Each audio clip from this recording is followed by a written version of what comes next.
upon the political stability of our Asian neighbours, upon the economic well-being of the Asian people, and upon the development of an understanding and friendly relations between Australia and Asia. While it remains true that peace is indivisible and what takes place in any part of the world may affect us, our vital interests are closer to home. It is therefore in Asia and the Pacific that Australia should make its primary effort in the field of foreign relations. Some of you will recognise those words as the words of Percy Spender, the Foreign Minister in the Menzies government, uttered on the 9th of January 1950. They highlight a long-standing recognition by the Liberal Party about the importance of Asia, the importance of the openness and the importance of openness and engagement with Asia. Of course, I don't probably need to tell terribly many of you in the room today that the economic case for engagement with Asia has grown exponentially since the 1950s, a fact which is frequently recognised in referring to the 21st century as the Asian century. While I prefer the description global century, with its emphasis on worldwide interconnectedness, there can be no doubt that Asia will be a cauldron of activity and, for Australia in particular, an enormous potential for a source of prosperity. I don't need to reel off all the statistics to you because you know all of them, so let me just highlight three. The Indian economy in the past 20 years alone has expanded from US $275 billion in 1993 to $1.9 trillion today. China's share of global GDP on a PPP basis rose from 3.7% in 1990 to 15% in 2012. And our closest Asian neighbour, Indonesia, has a current middle class of 74 million people that is set to double to 141 million people by 2020. And more broadly, when we consider the middle class in Asia, it is set to rise from 500 million people today to around 3.5 billion people in 2030. The potential in Asia is very clear. The question before us, though, is how best to capture the benefits of the growth for Asia in general, for Australia, and in particular for Victoria. The government's Asian Century White Paper was full of useful statistics, but I think it was a missed opportunity to tackle this question. And I won't pretend that today my address will be a comprehensive response either. But I do want to take the opportunity to talk about some of the key challenges and opportunities and some of the appropriate policy responses. So let's start with the challenges. The first challenge is that a rise in Asia doesn't just create more consumers for our products, but it also creates more competitors for our businesses, both domestically and internationally. As policymakers, we need to ensure that government policy maximises our business competitiveness. That doesn't mean industry subsidies, and it doesn't mean changing society's reasonable expectations about working conditions. But it does mean fostering innovation and investing in infrastructure and ensuring that we don't unnecessarily burden business with unnecessary red tape and taxes. This is particularly critical for Victoria, given to the extent to which our core industries of manufacturing and education are trade exposed. The Coalition's commitment to a 1.5% tax cut for companies, to also removing the mining and carbon taxes, as well as a commitment to remove $1 billion of unnecessary red tape and regulation, are key measures on this front. The second challenge is the need to be prepared for external shocks. They might be caused by instability or growing pains with particular neighbours. They might be caused by financial instabilities or outbreaks of currency wars or even regional conflict. Whatever their cause, we cannot be blind to their potential implications for us both politically, strategically and economically. In particular, on the economic front, the more interconnected our trading relationships become with Asia, the greater the potential for the knock-on impact for us. all of which highlights the need to fireproof the Australian economy whilst maintaining engagement. Our coalition's Son of Wallace review of the financial system to ensure that it is adequate for a more globalised world is a key measure in this regard.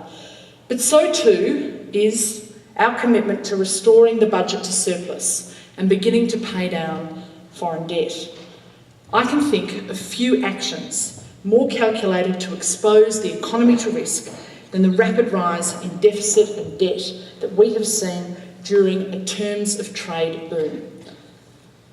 The third challenge will be ensuring that our defence capabilities are at appropriate levels and that we balance strategic relationships with countries that see themselves as natural competitors.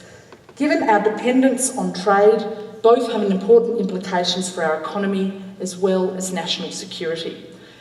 With the current government having pulled out more than $20 billion from defence and reduced defence spending as a percentage of GDP to levels not seen since before the Second World War, the Coalition has rightly quarantined defence from further cuts.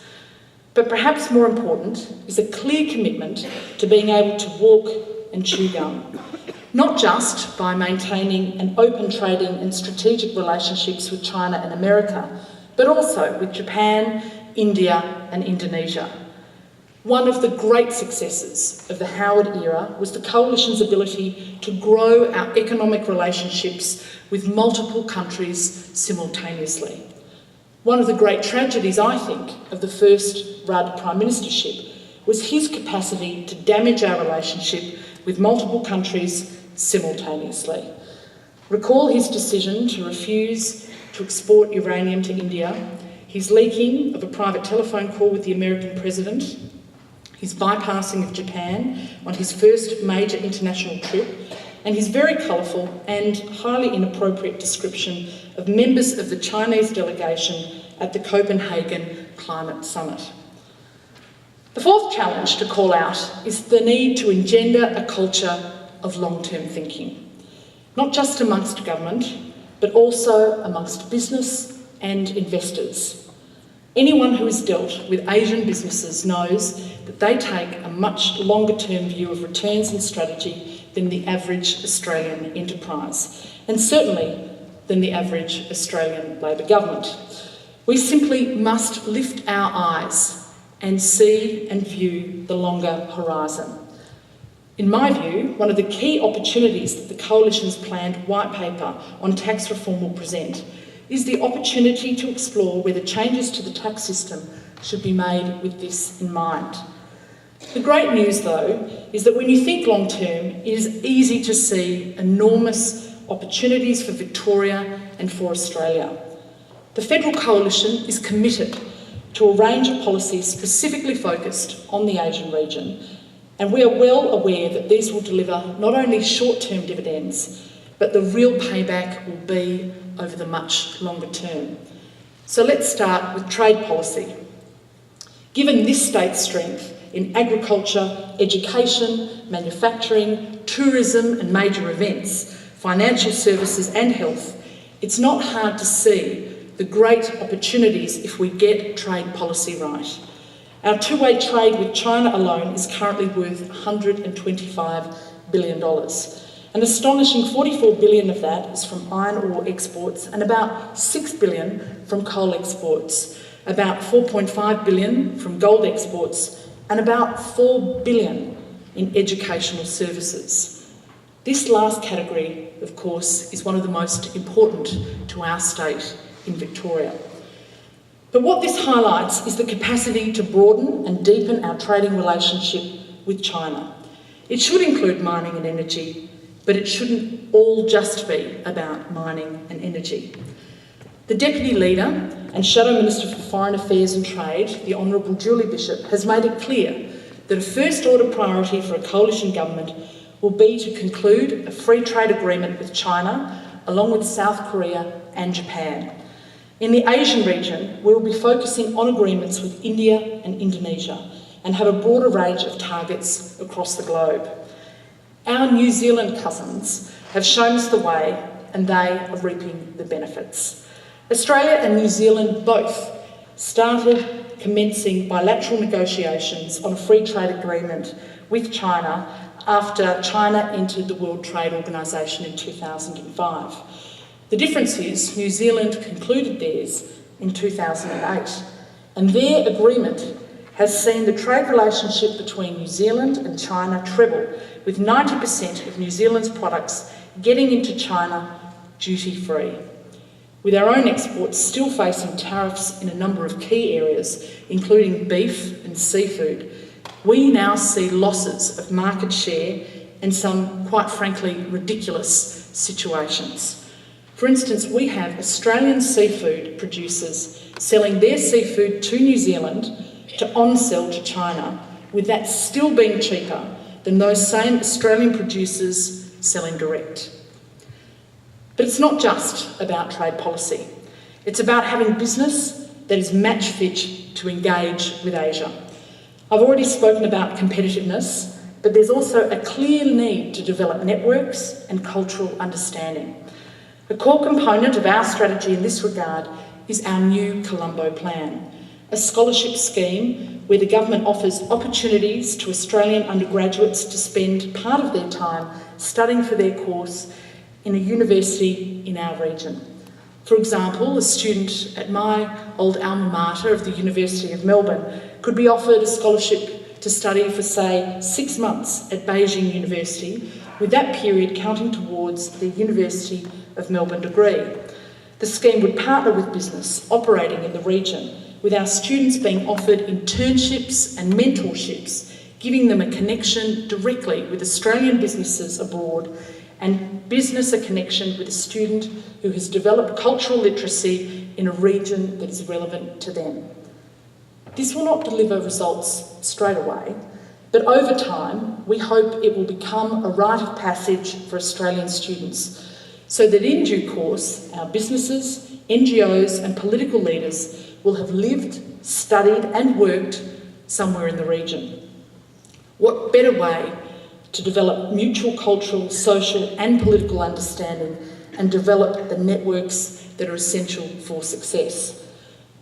This idea was born out of what was previously a very successful scheme instituted by the Menzies government, the original Colombo Plan, which demonstrated over a 30-year period the fact that more than 40,000 students were brought to Australia, many of whom went on to become leaders in their field of politics, business, academia and science. Needless to say, given Victoria's leading position in education, this program delivers particular opportunities for Victoria. However, I think that the greatest opportunity for Victoria in the Asian century is to be a regional centre of excellence and entrepreneurship, fostering innovations, backing them with seed funding and seeing them through commercialisation.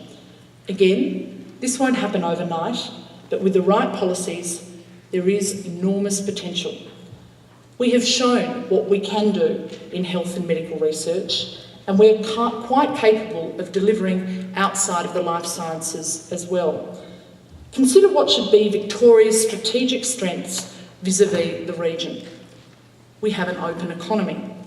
Our state budget is in the best condition of any in the country. We are located in the Asian region and the Asian time zone. We are the centre of Australian superannuation and therefore funds management, with significant pools of capital looking for diversified long-term investments. We have a trustworthy intellectual property regime. We have world-class universities and research institutes. We have a tolerant cosmopolitan society which has proven success in absorbing and being enriched by different cultures. And we have a high standard of living, wonderful amenities, and should be an attractive place to live for the best talent to want to bring their families here as well. And finally, as a Western democracy, governed by the rule of law, we should also be seen as an attractive and stable investment destination and an attractive and stable place to live. In this regard, the Coalition is very conscious of the damage done to Australia's reputation as an investment destination over the past 6 years. If we form government, we will have our work cut out to win that confidence back quickly. But we are determined to deliver stability in government policy with measured changes where appropriate, not sudden changes without consultation. We are committed to a traditional and stable cabinet process and a traditional, stable green paper and white paper approach to major reform. To seal the deal, we need a culture of excellence, of risk-taking and of reward. We need to send a strong signal to the best and brightest throughout the region and the world that we are open for business and we will value their contribution. We must celebrate successes, not attack the successful. We need a taxation system that recognises the risks that many take, often over very many years, before they achieve a return. One that allows them an appropriate reward for their effort and risk. We must be open to foreigners with the skills necessary to take this vision forward, not to put up roadblocks as the Prime Minister did, or as Kevin Rudd did when he was first Prime Minister. We in the Coalition understand this. Finally, given the sheer importance for this state and this country of the importance of being able to engage with Asia and the Asian region, let me exercise the backbencher's privilege to freelance and identify a few areas outside of coalition policy that I think we should explore. We need to reweight our focus on our education system further towards achievement from simply mere participation. We need to think about how we can best develop entrepreneurial skills as part of higher education. And as a country, we need to have a mature discussion about how we import and develop the skills necessary to match research and innovation with investment dollars. This may require some strategic investments by government. In Victoria, we have the research and innovations and we have the funds. The breakdown is between the connection between those two. Overall, I am enormously optimistic about the opportunities for Victoria and Australia in our region. Yes, there are challenges, but with the right government and the right policies, we can address them. Just as with the right policies and execution, the opportunities are genuinely boundless. Thank you.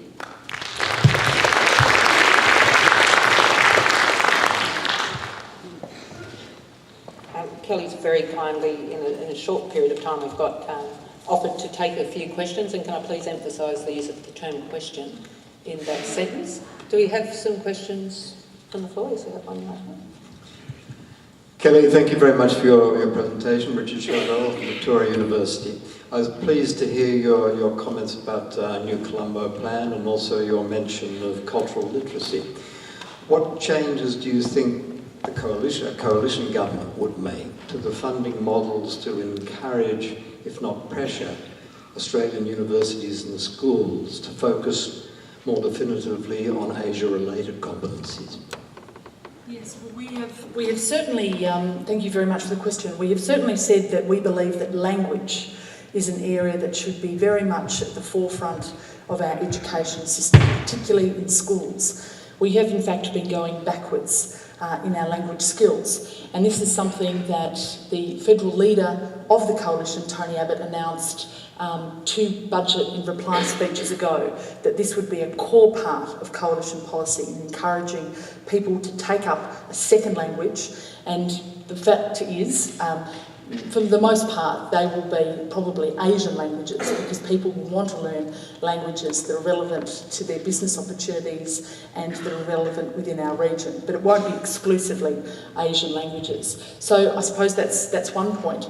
The second point about our higher education institutions is that we have seen over this period in government significant cuts to higher education, more than $3.8 billion to our higher education institutions. I think it very much puts them at risk at not being able to be the best in our region. As I said before, education is one of our most valuable exports, and it is particularly critical here in Victoria. Having a strong and stable system of funding for our higher educational institutions is critical, just as having a very stable funding for our research and innovation institutes is also particularly critical. And I think both of those have been the victim of a government that has been looking for money to plug its budget bottom line, and I think that that costs us not only in the short term, but very much in the long term. It is very short-term thinking.